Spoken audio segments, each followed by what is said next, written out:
Good afternoon for 4 News Now. We're continuing our fire watch coverage as we have been all day.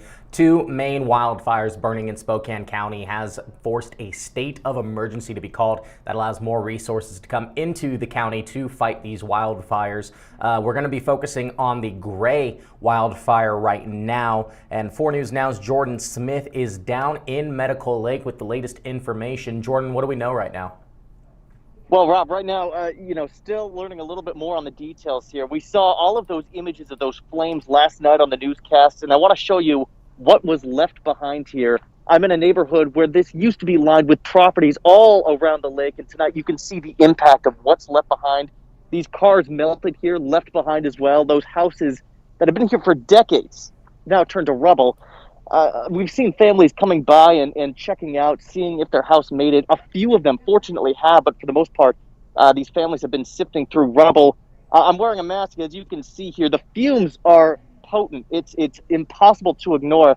But yeah, families coming by. We're seeing a car drive by right now, checking on their house, seeing if there's anything salvageable. But for the most part, it's pretty much destitute and in ruins. So unfortunately, it's an awful situation. We're seeing for the first time the impact that those flames have had and what was left behind for these families who had to evacuate. All of these homes gone within a mere couple of hours. Got it. And Jordan, at last report, the Gray fire is at 9,500 acres. We did just speak with DNR, and the fire is about 10% contained, which is up from 0 where it was last night and this morning. But 10% in the grand scheme of a near, 10,000 acre fire is not very much. So this is still very much an active and dangerous situation for folks. We do have an update also, I-90 closures. We do have I-90 closed at Sprague and Geiger. Also, I-90 continues to be closed at Salnave Road and the SR 902 and the interchange between Salnave and State Route 902. Jordan, I assume to get down there, how did you drive down there? I went through Airway Heights, and police actually had blocked off. I'm forgetting the road I took to get up here, but it was a road that was blocked off by police. And I chatted with them, and I said that we were coming through, just trying to get an idea of what had happened. And for the most part, they were telling people to stay away. There was a little bit of mixed messaging, unfortunately, between fire and police. Fire was allowing a few people through. Police were saying that wasn't supposed to be happening. But yeah, they allowed me through Medical Lake to chat with a few families.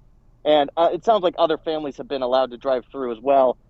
Rob, I saw as people were driving back into Medical Lake for the first time, you could see it on their faces what they were returning to. I saw one woman wiping away tears from her eyes as she was driving through what was left of Medical Lake. There was scorched earth everywhere, a couple of burnt houses, but that's how I got through. And so connecting with some of the community members here, it's just been devastating to hear their stories. It's absolutely heartbreaking, and these are the people that we're trying to inform everyone that these are the people that are impacted by these fires, the people who just 24 hours ago and living normal lives, and now they've lost everything. Jordan, have you spoken with anyone who has lost a home about what it's been like?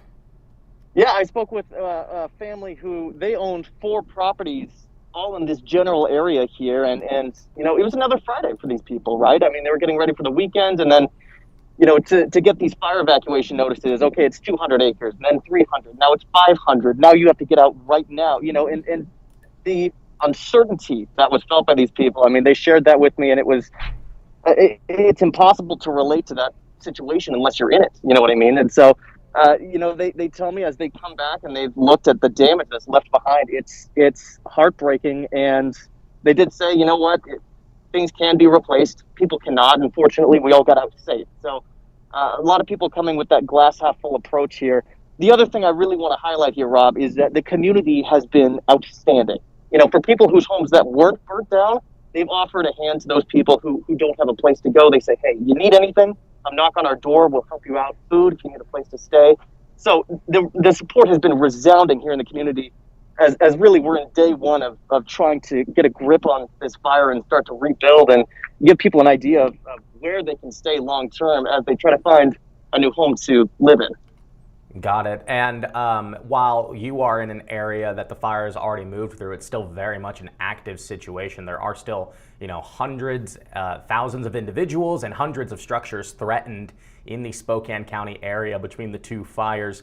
A reminder, though, I spoke with 4 News Now's Peter Choi earlier, who got to speak with some of the people who evacuated. For a reminder that the evacuation site is at Spokane Falls Community College if you do have to evacuate from the medical area. Jordan, anything else you want to add before I let you go?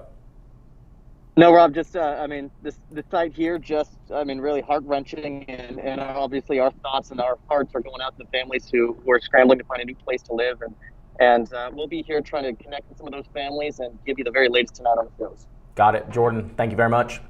Yep. A reminder, you can follow Jordan Smith on his social media to get the latest information from where he's at in Medical Lake right now. We will continue to check in with our reporters that are out in the field. It's all hands on deck here at 4 News Now. Also, be sure to download the 4 News Now mobile app. Have your notifications turned on so that way if the fire is shifting, evacuation orders changed, you can get the latest in breaking news in your community. So like I said, we will be checking in with our reporters later on today, but for now, live in studio, I'm Rob King for 4 News Now.